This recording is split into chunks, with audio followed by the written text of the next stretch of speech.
Vector versus raster. The debate continues. The whole purpose of this segment is just one thing. I want to show you the difference between something that was created in a program like Photoshop and something that was created in a program like Adobe Illustrator. When I was growing up, by the year around 2000, we were supposed to have flying cars and colonies on Mars and all kinds of fun stuff. Well, none of that happened, but I do want my flying car. So a few years ago, I created my car of the future. Now look very carefully at both of these vehicles over to the right. One of these was drawn in Photoshop, and one was drawn in Illustrator.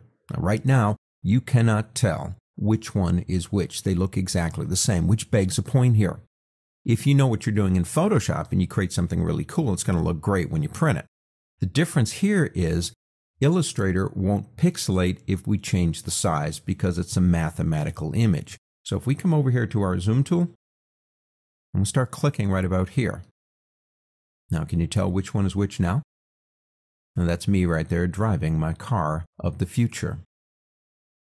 In Adobe Illustrator, it makes no difference what you do in terms of changing the size of the image. It will never pixelate on you. I don't care what you do. In Adobe Photoshop, if you're creating the same thing, it's made up of pixels. That's the major difference between a program like Illustrator and a program like Photoshop. But we need both in our world, don't get me wrong. Illustrator, however, when you draw something, it maintains its quality forever. So like I mentioned in the previous segment, logos, clip art, text effects, doesn't matter because once you draw them here, they're gold forever. Remember the difference between the two.